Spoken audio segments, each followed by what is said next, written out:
Hello everyone and welcome back to another episode of Khantehnt! We're here to talk about your boy Senku and Dr. Stone. But first, you should go over to our Subscribe Star page and pledge at least $10 to get all our bonus episodes and join the Discord and follow us on Twitter and all that good stuff. Also, product. AD time. Looking for something to get those anime fans that you know this holiday season? Well, Blu-rays! I said the wrong thing. Blu-ray! G-Kids, who you may know for bringing all your favorite anime films to theaters over the last few years, is now bringing them to your house with Blu-ray releases of Weathering With You and Promare. That's right, we got special editions that they wanted us to let you know about because they're full of all kinds of cool stuff. I have a whole analysis video about this movie where I go into extensive depth about why I like it a lot more than all of Makoto Shinkai's other movies, so I recommend watching it. Imaishi and Nakashima, makers of Gurren Lagann and Kill La Kill, are back with a big old animated feature, and it's got some of the tightest 3D animation ever put on the animated screen. Not to mention an incredible soundtrack that comes with that thing. Look at all the stuff that comes with these, the collector's editions of these Blu-ray box sets, and they're available now for purchase for Christmas time. Links are in the description. HD, Ultra HD, posters, behind the scenes comments, stickers, and scripts. It's got all kinds of fun things for you and the fam. So do it! Go buy these, they're available now.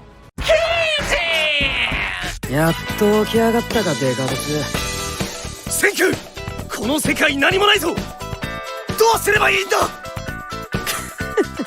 科学の力でゼロから文明を作り出すんだよ。 So, Dr. Stone. Dr. Stone. This is actually a show that both of us have watched at least the first half of the first season, and you've read a considerable amount of the manga. I was up to date something like a year ago or so, so I pretty much know everything about what's going on, where we're going, and I'm a big fan of everything we got to. I just ran out of chapters, and as I do, I get bored and I don't follow every single week release. Right. I don't think that's really the right way to read shonen manga, unless you're reading like the whole Jump, you know? It can be frustrating. Yeah. And you know, already right off the bat, going from manga to anime here, I noticed that I find the pacing much more digestible in the anime. First of all, in the fact that you get basically 2 chapters for every 1 episode, and then also, because it's been out, you get it all at once, because we just watched 5 episodes at the same time. Much more satisfying than the little cliffhangers you get in a typical weekly format. I mean, even having been watching this week to week when the anime was first airing, I was covering it on my Today's Anime show. So I have already talked about these episodes somewhere out there, but... You've got videos, I've got videos, they're up here in a link somewhere. They don't need to be leaked, we're doing it again. Fuck all those videos, this one has more ad breaks. That's so, true. so yeah, but I love this show right off the bat. I definitely agree that it is more fun watching it all at once like this, particularly these first 5 episodes are sort of, I won't even call it like a misdirect, but it does set you up with slightly different expectations from what the show's going to be, because you're kind of introduced to Taiju as the main character at the beginning. He's about to confess his feelings to this girl when the world gets turned to stone, and he happens to have this super fart man! It's Senku.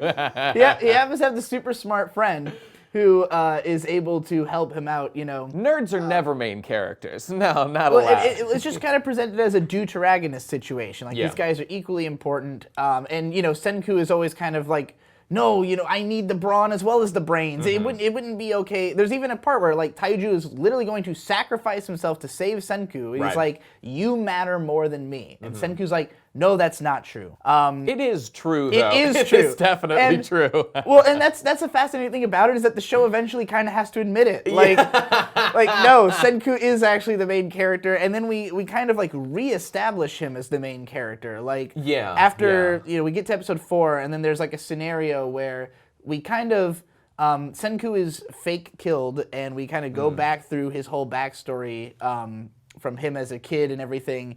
And so it feels like we're starting back and going, okay, well, now that we know this guy is really the main character, let's properly introduce him, show us his time in this world, and then... We're truly restarting this world from zero. Yeah. Again. Twice over, So, well, that's what I love about Senku right off the bat. That's a great example of the fact that Senku is different from a lot of like the kind of background, like sort of amoral science nut characters, Senku is far more shonen protagonisty, because of course this is running in Shounen Jump, because Senku has a deep through line of morality and like a firm moral grounding. He's not doing science really because he loves science so much, which he does. He's doing it because of the practical usage it has for humanity. So when presented with a situation like, should I allow my friend Taiju to die to protect me, who is just objectively way more important towards humanity getting revived? He's the repository of all the accumulated knowledge of humankind, basically. Your brawn isn't replaceable. It 100% is replaceable. We have the formula to revive more people. It definitely could be done. If one has to be sacrificed, the right answer is Taiju. But he's a shonen protagonist and friendship matters, and it would be fucked up to just start sacrificing people. And of course he does the classic thing of, you know, we get a flashback later on about a personality quiz. Your lover, and your friend are all in a death-defying situation. You can only save one. Who do you save? Yuzuhira, the girl, says, I'd be torn between my lover and my friend, so obviously not me. Taiju says, I just don't know, I'm literally too stupid to even think about this. Senku says, I would find a way to save everyone. Classic. Which has always been my answer, and usually gets people mad at me. They're like, Yeah, it's a hypothetical, you have to pick one. And I'm like, I wouldn't allow it to happen. Just gotta save everybody. But that ties into the, I have this idea of the otaku hero's journey.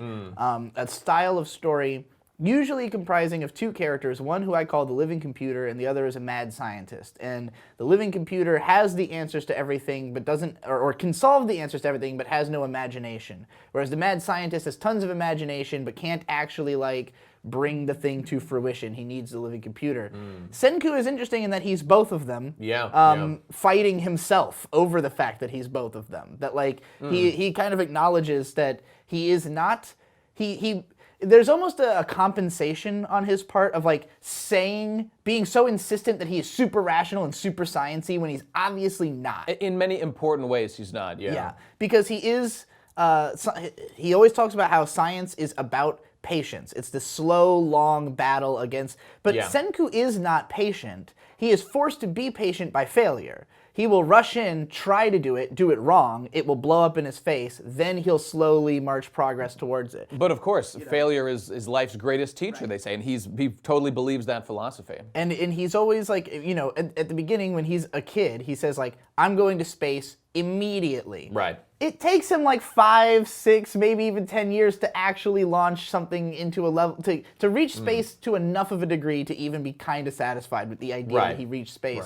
So like, you know, I think it's interesting that the show allows him to like talk a big game and then like subvert it, like to make it seem like, well, he's so intelligent that we expect him to be able to do anything, but at the same time, we know that he will fail sometimes just because you can't know everything, you know? Well, this is what's unique about the approach of Dr. Stone and why somebody like me loves it so much. It really hits my strike zone of like subject matter I love to see covered by stuff like this, because the emphasis is not on, you can imagine a lot of science shows where it's about wacky scientist invents crazy thing and shenanigans ensue. Dr. Stone is a totally different type of story.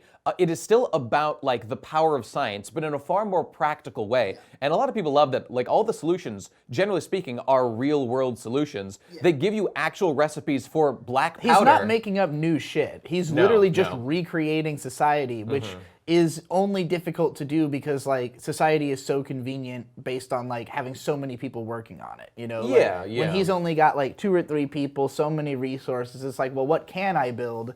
But like, because humanity has made all these discoveries, then it's like, you know, stuff that we wouldn't think to normally build in a primitive society, he might think to do, you know, or stuff that wouldn't have existed at that time. It's like he can bring certain modern technologies that aren't necessarily complex to like have built. You just have to know that they exist and how to do it. He's got the product of like the trial and error. Like, what does he talk about? Like calcium carbonate is like the thing he says, this is the first step towards civilization, and we're all like, I don't know what that is. I don't know why that's important. And he explains it's got 4 uses, soap, 2 other ones I forget, and then ultimately gunpowder. And so those are really important for various reasons. Basic cement it can make, so they can build houses and stuff out of it. And then... What was the other one? I don't remember. I can't remember. Drawing the diamonds on baseball fields. Yeah, I think that was clearly that was the important. But it's the emphasis of effort. That's why I love it so much, because its emphasis is on these little baby steps that require trial and effort. And we, especially in these first 5 episodes, that's where the focus really is. We get like flashbacks, or when Taiju wakes up, since he's the one we're viewing from the perspective as, we just bear witness to Senku's like little hut he's built, and like these leather clothing he's acquired.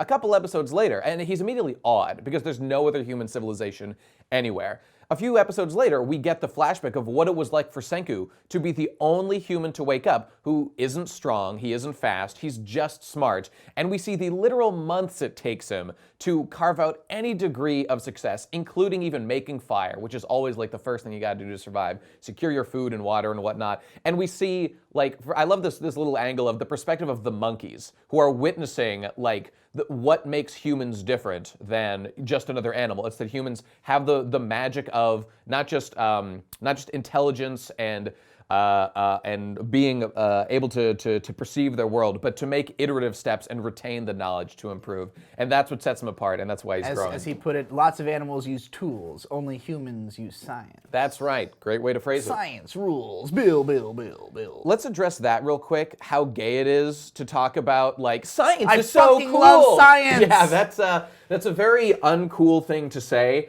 Yeah. But the way it's practically done, it feels like a shonen battle manga against the forces of nature, and against time itself, which is why it's cool. I appreciate the sincerity of it, you know? Yeah. Like Rick and Morty is like a parody of I fucking love science. This show is like, nah, man, science really is cool. It's taking a step back. It's really laying out. It's like, hey, this is why you could learn something in chemistry. It's like when you have that cool science teacher who like actually gives you the recipe for black powder and is like, now don't tell your mom I told you to do this. But if you wanted to make a bomb, you could do it with this.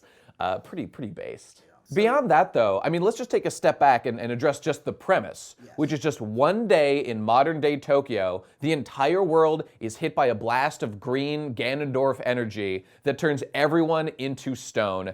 And then 3,700 years pass, the main characters awaken through circumstances, and all of human civilization is gone, and now they have to just figure out shit with all of human civilization. You know, there's no longer any societies, there's no longer other people, there's not even any women to breed with, theoretically, at first. They've got to figure out all this stuff, or they'll just die. And I mean, where that gets really interesting, in addition to the science element, this is the other part that I really like about Dr. Stone.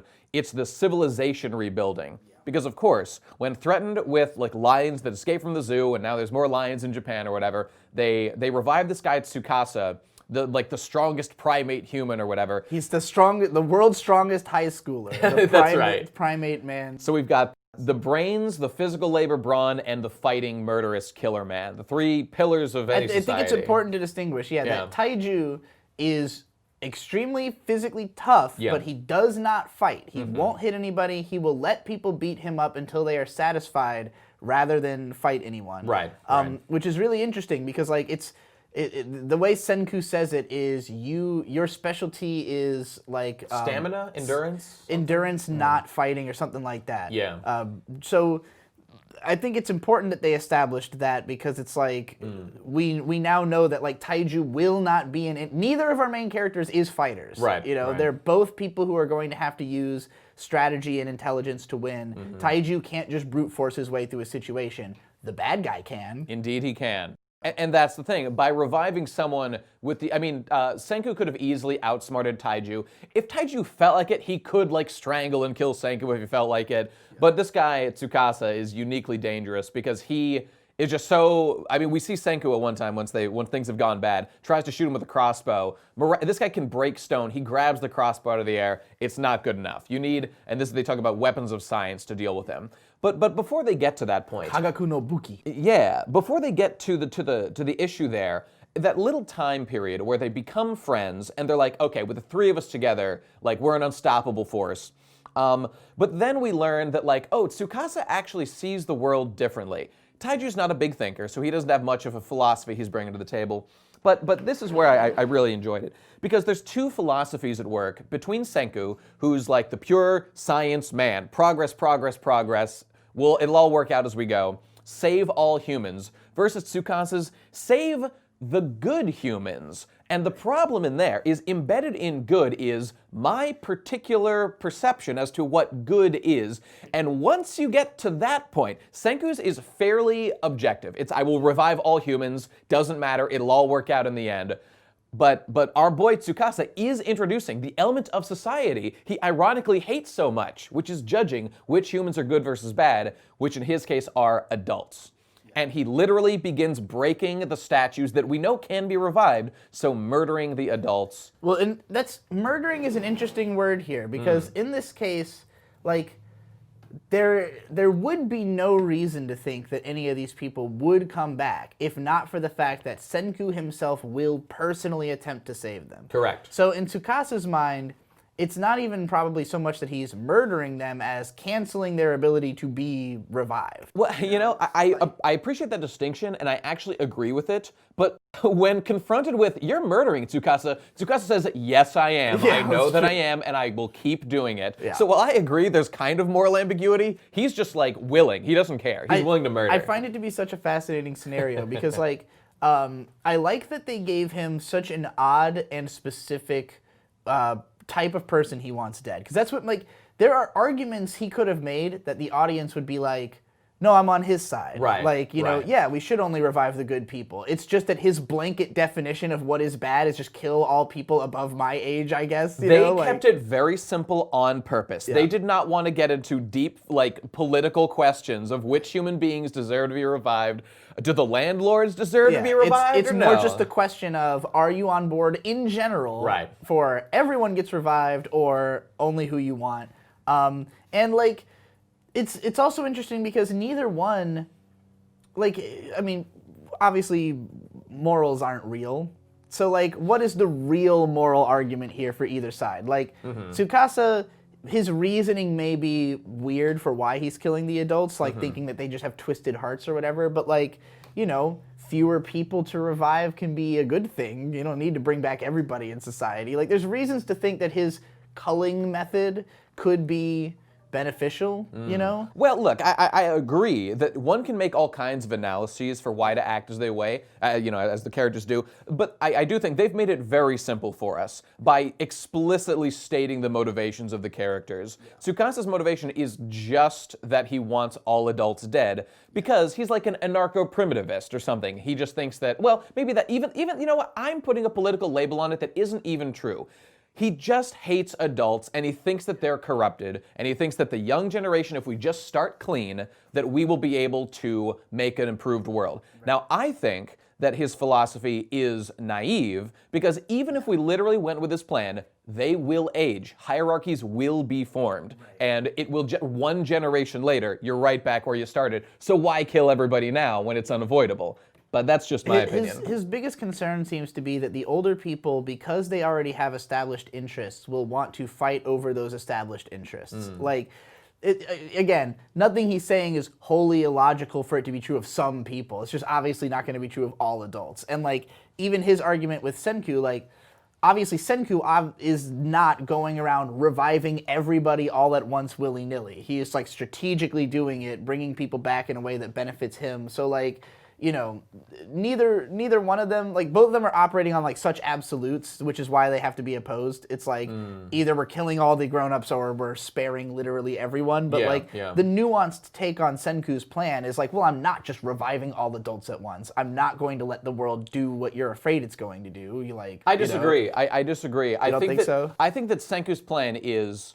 Well, I think it's philosophy. And, you know, maybe this is with a little bit of more knowledge, having seen what happens, though they don't really get into that level of things yet. I think that Senku's idea is kind of that I have no right to decide who gets revived, who doesn't. So sure, in the immediate moment, there are practical concerns about who I can physically... I only have so much revival fluid.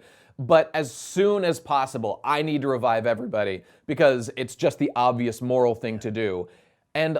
I mean, to make... You know what? You just made me realize something that's Yeah. great about Senku. Senku is not a man with a plan. No, he's not. That is very good and powerful in this show because something he says is, I have to improvise, which is what science is, a series of improvisations. Or what civilization is, a series of improvisations. Which is true. Like, every time...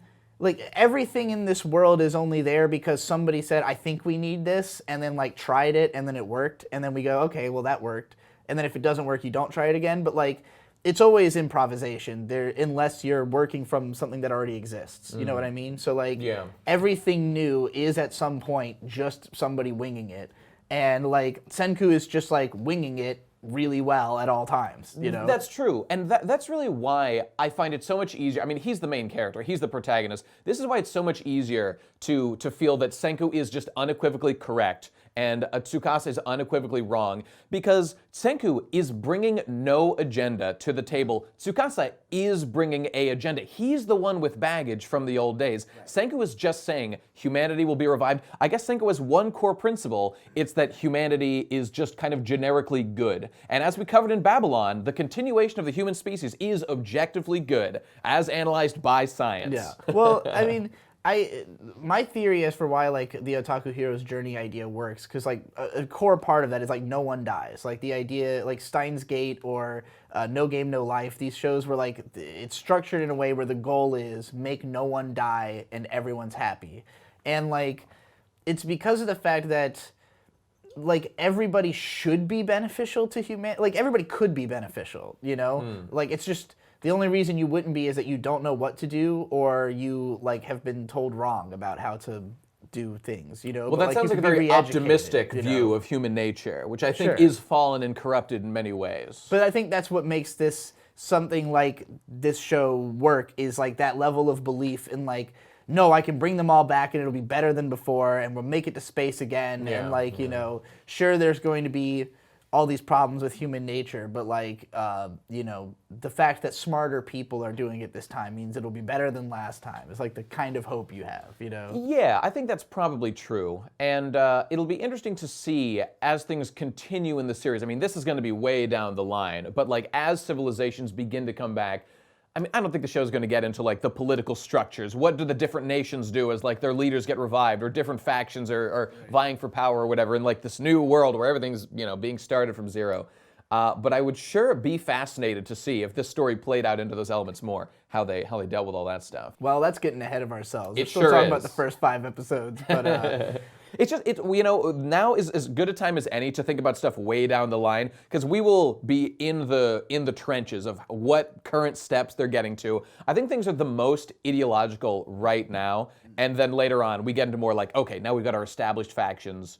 We're talking about the whys, not the whats at this particular moment. But well, and a lot of the what in these episodes is just like, you know, establishing this setting, which is just a great fucking idea. Like the whole premise of this show is really good, and it's just like a matter of don't fuck this up, and they don't fuck this up in the first 5 episodes. Everything is like, we get a lot of questions answered, a lot of questions raised, learn how to do a lot of new things, feel like you're advancing, you know, like it's interesting that, you know, in just the first episode, it's like Senku has already built this like shack when Taiju wakes up.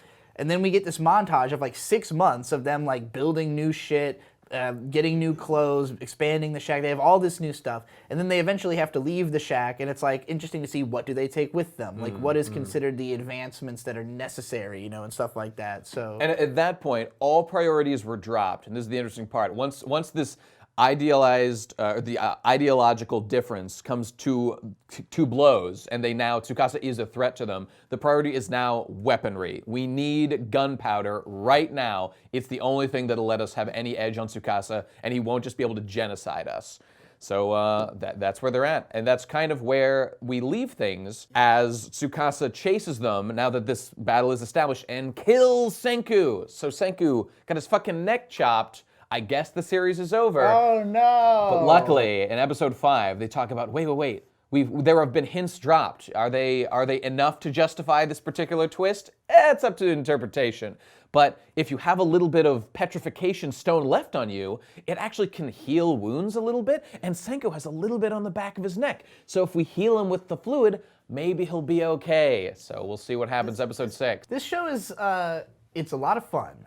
In a way that can sometimes make you go like, all right, but like it's fine, you know? Like, and I think, I mean, from right off the bat, our main characters both remain conscious inside of stone frozen bodies for 3,700 years. Right. In Senku's case, he spends that entire time counting so that he knows exactly when he wakes up. He wants to know like what season it is because he thinks he'll be fucked if he wakes up anytime other than spring. Right. And meanwhile, Taiju's just sheer devotion to being able to confess to Yuzuhira no matter how long it takes. This girl that he probably knew for about 4 or 5 years and then thought about for about 3,700 years. Yeah.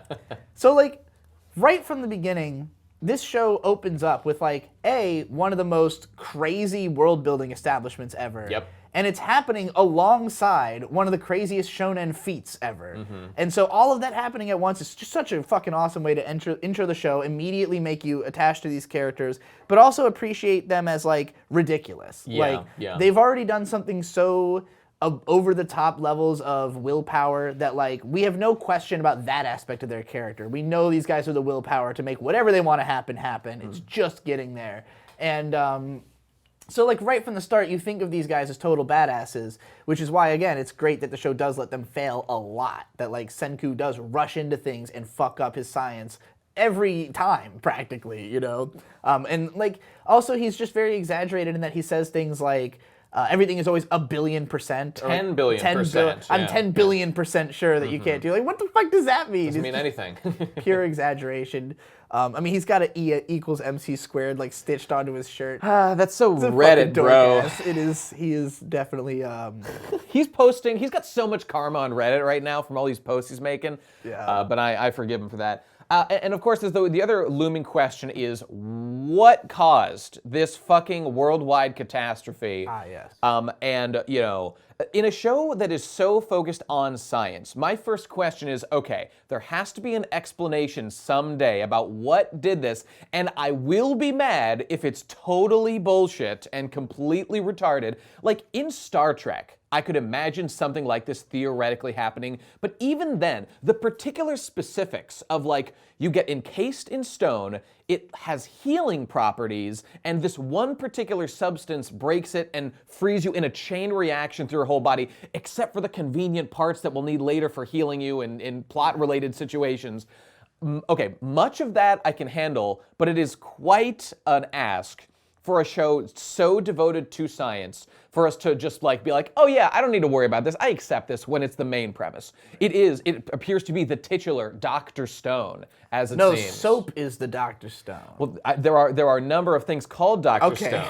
Never mind then. Soap is the first Dr. Stone. Soap is the first Dr. Stone, and this other thing, they talk about how because you can't it keeps you from getting sick, you see. So right, it's a doctor. And it's in the Stone Age. It's shaped like a stone. Oh. The soap bar. He was holding it and he said, oh, this is a Dr. Stone because it keeps you safe. Like. Yeah, he sure did that. Well, anyway, like I'm just saying, I'll be interested to learn what had the power in like a fairly realistic setting to make a blast that covered the entire planet Earth that turned every single human being into stone in this nigh magical way.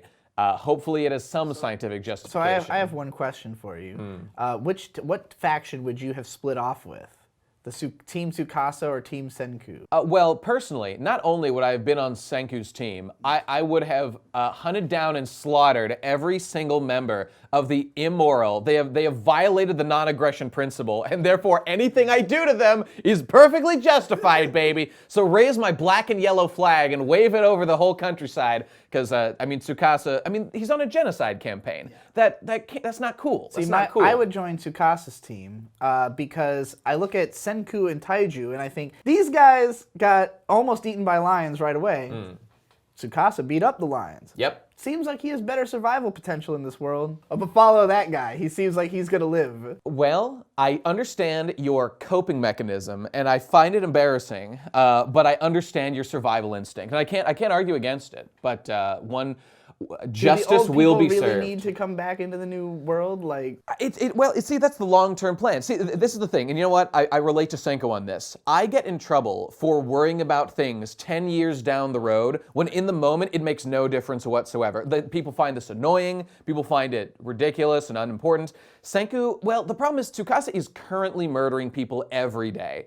So you can't just allow that to happen. But Senku could have been way more coy and kept his cards close to his chest, but his love for science didn't allow him to lie or pretend that he wasn't going to continue on this quest. And Tsukasa tried to give him a chance.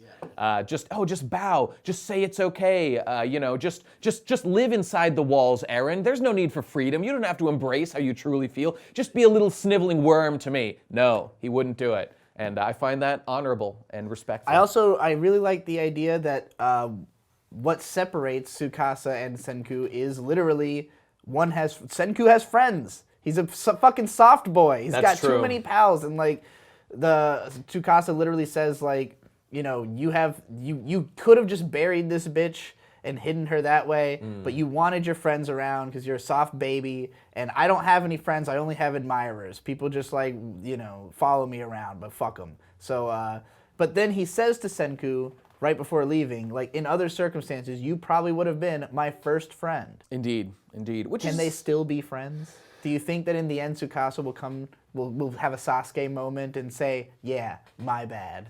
Well, let's just say they have a complicated relationship. And these things are addressed to some degree. And the only other thing I wanted to comment on is, of course, Boichi, famous mangaka. Oh yeah, the artwork. The artwork's great. I mean, the anime looks good. The manga is amazing. Like, every page is like a joy to look at, but it still translates pretty well much of the time. It's just like Boichi just draws the most attractive characters out of anybody, and the range of expressions that he can give them because they'll look very different, like panel to panel in his manga. Like, characters will go from super detailed to like just like a more Kodak moment look. Like, he has a lot of different styles is what I'm trying to say. It's not just like chibi versus realistic, but even within the realistic realm, sometimes they might be more like rough or more soft or just like wildly different.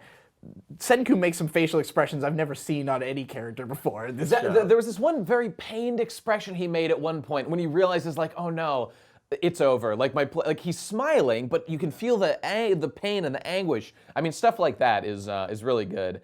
And his females are all knockouts. We haven't seen many of them yet. They're all perfect. But he's famous for his just ridiculously the men are hot knockouts. girls. Tsukasa. Yeah, that's true. What's her? All of them. Everyone in the show is Taiju, fucking beautiful. Senku, yeah, they're all good. I don't even remember the name of the guy who's actually writing these things, but I just wanted to shout out that guy because I love the dedication. They have like a team that is like the science consultants on Dr. Stone that goes and like verifies like the scientific ideas. Because like this isn't Shounen Jump, it's for like younger kids and stuff. One of the goals is to be like kind of like a science lesson for kids, and like it's a great story. Love the premise, and it's it a manages science to be lesson for me educational. too. Yeah, I don't know any of this. I don't know what fucking calcium nitrate is, or that it's a component in soap. Or now, if I'm in a stone world, at least I'll try to think about stone water. I'll think back to this, and I bet there's a lot of people who are learning a decent amount of chemistry and I don't know, physics and stuff from watching Dr. Stone. So all in all, I'm so glad that Dr. Stone exists. It came right at the right time as like the big three. Well, I mean, One Piece is still going, but as there's like a void of like the big strong manga, Dr. Stone came in, and it's so different. It's a little bit like Death Note coming onto the scene and being so weird and different, but such a big success. Not quite on Death Note level, but I absolutely love it. And the ability of Boichi to reproduce his art in a somewhat simplified style, but for a weekly shonen manga is like miraculous. So I'm just so excited that Dr. Stone is so popular, and season 2 is coming soon, which is why we're talking about it right now. Yeah, that's right. All these shows that we're talking about have new seasons coming in January, if you didn't know that. Pretty much. It's going to be a wild time, just like it'll be for you when you do fun things and scream Khantehnt into a camera and then send it to us to put at the end of our videos, either in our Discord or on Twitter. And don't forget to subscribe to the Subscribe Star. We just did Read or Die as our latest bonus episode. And you know Senku would read and not die because he loves knowledge and stuff. So be a knowledgeable boy about our bonus episodes by going to Subscribestar. And that's it. We'll see you next time, everybody. Thanks for watching. Bye-bye.